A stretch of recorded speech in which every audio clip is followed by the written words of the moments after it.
Prague Legends, King Crimson, back in the threshold, listening to this band. The only other song I've reacted to was Starless, which changed my life forever. As many people had their lives changed forever after hearing that song.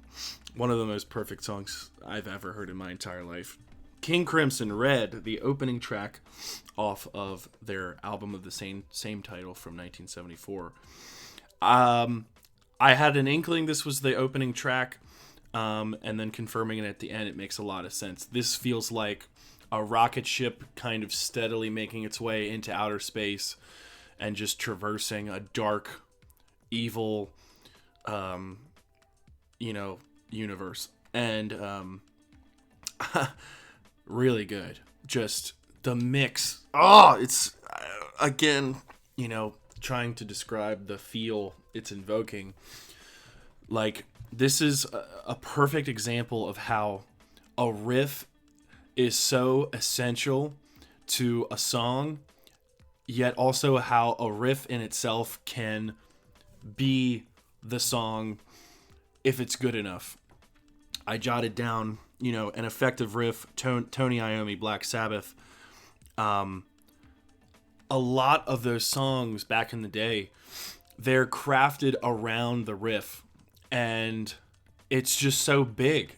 The opener isn't trying to be a sprawling prog piece. It's an effective opener, is what it is. And just so heavy, just so good. Mix is so good. The bass playing underneath all of it is chuggy and great as always, just kind of how it was in Starless. I'm getting vibes just because it's King Crimson, and then of course there's gonna be a feel in their overall catalog, but an album I listened to all the way through in my personal time was Thrack from 1995, where Adrian Belew was on the mantle for singing and the guitar parts. And the opening segment or two to that album before it fades into Dinosaur is giving me vibes now of this song opening this album. It's that 1 or 2 bit intro off the Thrack album has a similar repetitive cyclical riff that's kind of getting you into the album before it fades into something even heavier and darker. And it's just so good. I really enjoyed listening to this. I jotted down that at about 2:55 into the song, the doom kind of march it started to do, or the big change in what was happening throughout the song there, reminded me of the ending of Electric Light Orchestra's King of the Universe off of their album On the Third Day from 73, which would have came out a year earlier. I'm a huge Electric Light Orchestra fan, and Electric Light Orchestra has so many prog tendencies left to be found when discovering and diving deeper into their catalog than what you may hear on the radio. And that song, particularly on that album, is, I think, its most how would you say, I guess, prog colorful, in that it's changing throughout and it's having similar themes throughout, and I just had a connection there between how heavy that part was. This is badass. I'm definitely gonna have to trek through this album in its entirety, whether I cherry pick a few songs from this album to react to yet, or listen to it in its entirety in my personal time. I would love to hear what you think is worth reacting on the channel from this album specifically.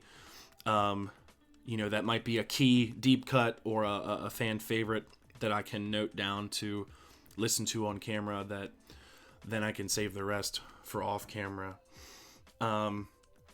Last year, at the tail end of last year, Danny Carey, Adrian Belew, Steve Vai, I'm missing someone.